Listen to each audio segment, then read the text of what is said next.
chers internautes, dans votre magazine L'Hebdo du parquet, affaire Nadège, Liliane et Lika Djoum. Le procureur a requis 6 mois d'emprisonnement ferme contre l'ex de Djily Création et sa coprévenue. Suivons le récit. C'est vers 9h30 dans une salle pleine à craquer que l'affaire opposant Nadège, l'ex de Djily Création, Ndeye Coumba Liliane Koité à Fatoumata Lika Djoum a été appelée à la barre à la salle 1 du tribunal des flagrants délits de Dakar ce jeudi 18 mai 2017. En effet, Nadège et son amie Liliane sont accusés de diffusion d'images obscènes, contraires aux bonnes mœurs et association de malfaiteurs. Le procureur a requis 2 ans, dont 6 mois ferme. L'affaire a été mise en délibéré le 22 mai prochain. Nadège et Liliane sont accusés d'avoir diffusé les photos nues de la nommée Fatoumata Lika Djoum, qui n'est personne d'autre que l'amie que Nadège avait hébergée chez elle quand elle était encore mariée au célèbre couturier Djily Création. Vêtue d'un melfeu, tenue traditionnelle des Maures, de couleur blanche avec des motifs bleus, Nadège Brandine Dassouza confesse: j'ai reçu les photos par Messenger venant des filles que je ne connaissais même pas. C'est après que j'ai remarqué que le décor derrière les photos était le même que la maison où je vivais avec mon mari. Et c'est en ce moment que j'ai envoyé à sa cousine Liliane, et vraiment ce n'était pas avec de mauvaises intentions. Cependant, elle reconnaît aussi les avoir envoyés à d'autres amis que nous avons en commun. Je ne nie pas que je les ai envoyés à quelques amis, déclare l'ex de Djily Création à la barre. Liliane Koité a aussi confirmé avoir envoyé les photos à la concernée, d'abord juste pour lui prodiguer des conseils avant qu'elle arrête de se photographier nue, puis à 4 de ses amis. Quand j'ai reçu les photos par le biais de Nadège, la première chose que j'ai faite, c'est de les envoyer à Lika elle-même pour lui dire de regarder ces photos qu'on m'a envoyées. Puis je lui ai dit d'arrêter cette attitude qui n'est pas bonne du tout. C'est en ce moment que j'ai envoyé des images obscènes à mon tour à 4 autres amis avec qui je parlais de Lika, a-t-elle souligné. Le procureur, dans son réquisitoire, estime que les prévenus Nadège et Liliane sont coupables du premier chef d'accusation, à savoir la diffusion d'images obscènes, contraires aux bonnes mœurs. Cependant, elles sont blanchies du délit d'association de malfaiteurs, car elles n'étaient pas de connivence pour la publication de ces images. Le ministère public requiert la peine d'emprisonnement de 2 ans, dont 6 mois ferme. La défense assurée par Maître Aboubakry Baro, dans sa plaidoirie, a souligné que Lika Djoum a même affirmé avoir envoyé ses photos nues en janvier 2015 à un de ses amoureux qui vivait au Maroc et lui avait promis le mariage via Facebook et dont elle ne se rappelle plus le nom. Il poursuit. Celui-là lui avait même menacé de publier les images sur les réseaux sociaux si elle ne lui présentait pas d'autres filles. C'est vraiment hallucinant. Et c'est Maître Bara de terminer, non sans à s'interroger: qu'est-ce qui nous dit que ce n'est pas ce copain qui les a mis en exécution, ces menaces? En ce sens, il a plaidé en faveur d'une relaxe purement et simplement de ses clientes. C'est dans cette ambiance, dans une salle pleine comme un œuf, que le juge a mis l'affaire en délibéré le 22 mai prochain. Pour rappel, Nadège et Liliane sont en mandat de dépôt depuis mardi dernier.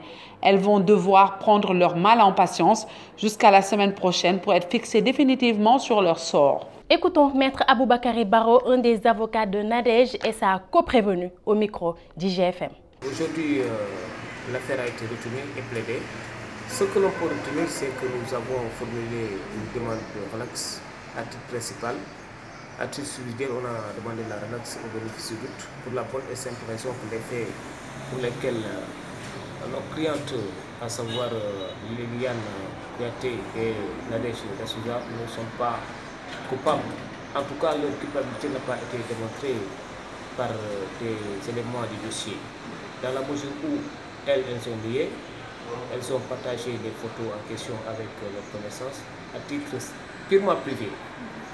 Ici, ajoute le fait que la participante elle-même avoue avoir eu à envoyer la photo à un de ses amis tunisiens ou marocains et que ce dernier lui avait promis de mariage. C'est pourquoi elle a envoyé les photos à cet ami-là. Alors, à partir de ce moment, il est fort probable que cet ami en question ait publié les photos en question.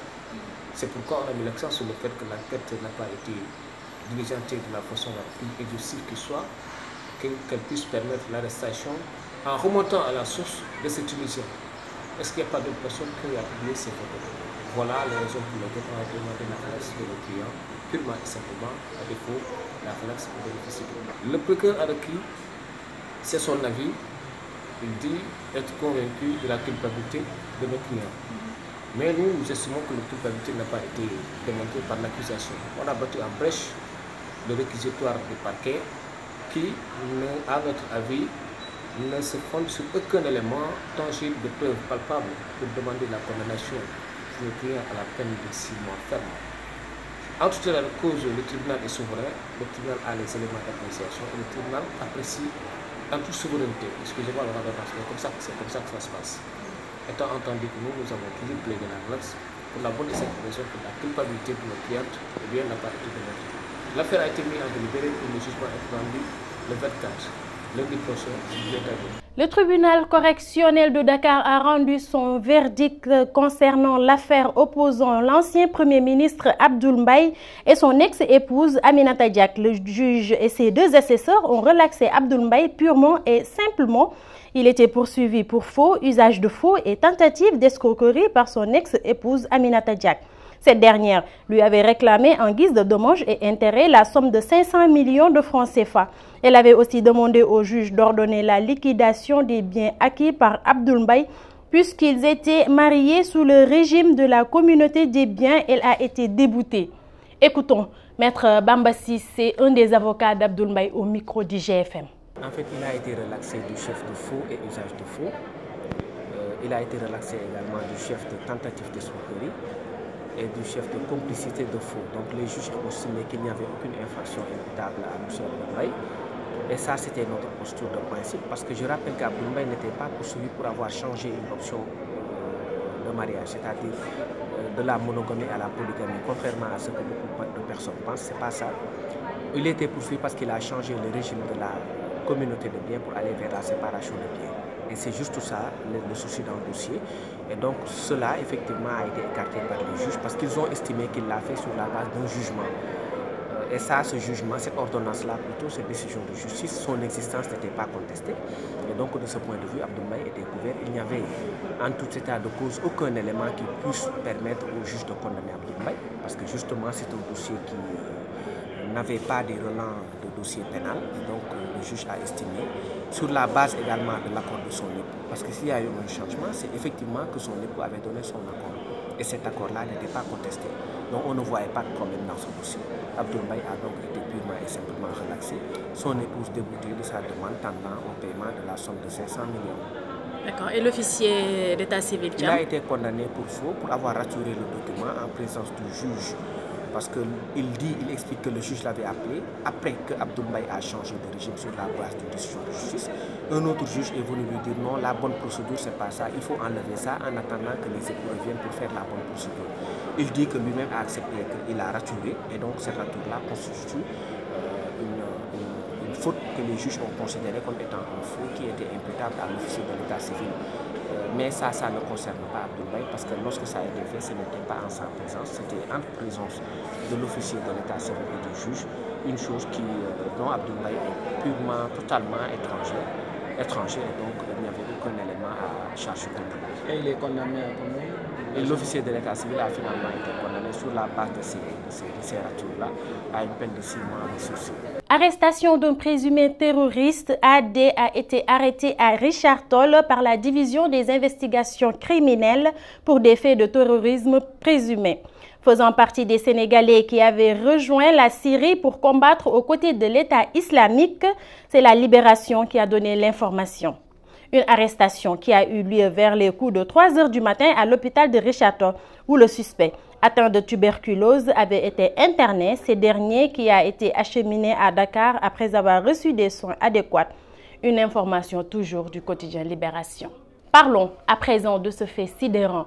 Une fille âgée de moins d'1 an a été violée à Thiès. Suivons le récit. Il s'appelle Mohamedou Moustapha Fall et il est le père de la fillette de 15 mois qui a été violée il y a quelques jours à Thiès.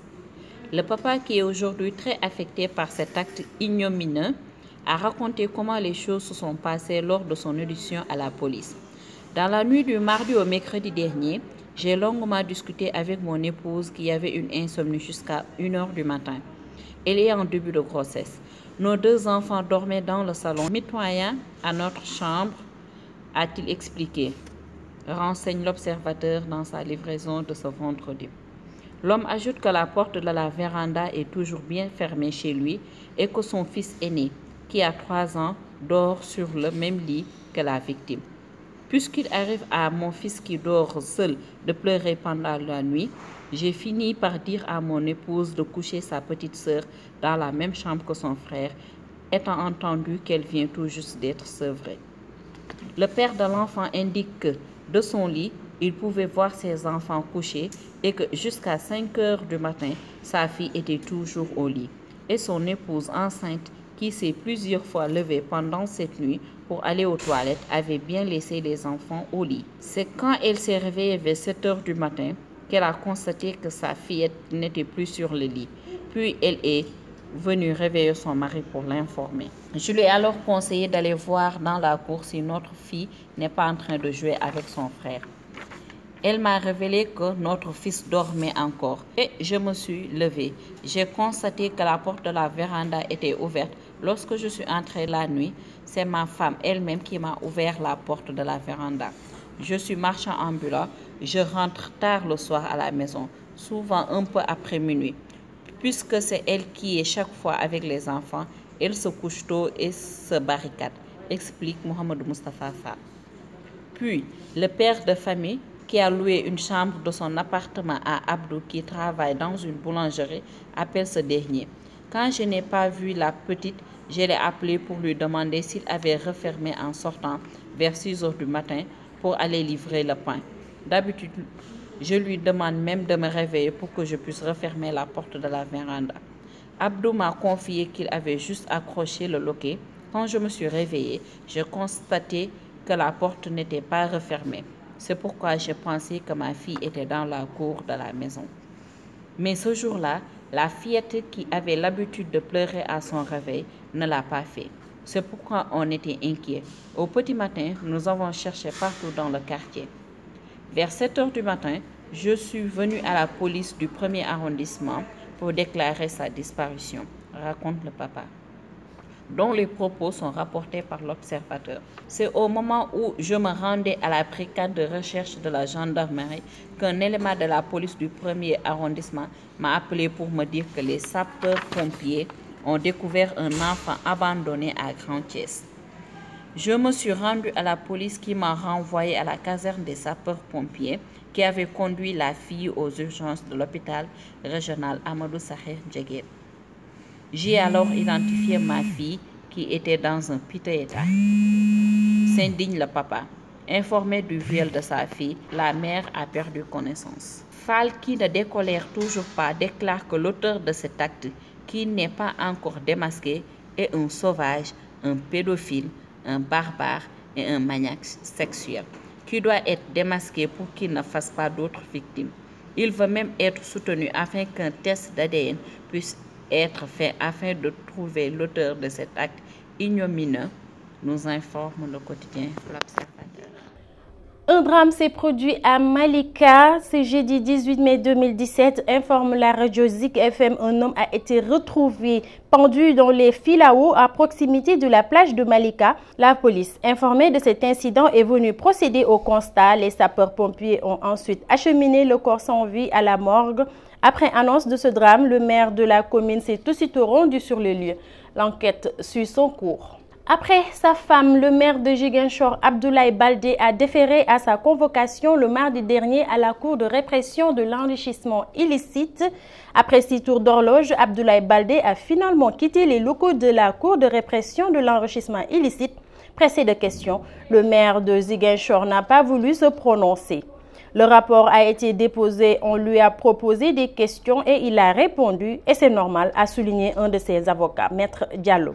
Pour rappel, Abdoulaye Baldé est poursuivi pour enrichissement illicite de la somme de 5 milliards de francs CFA.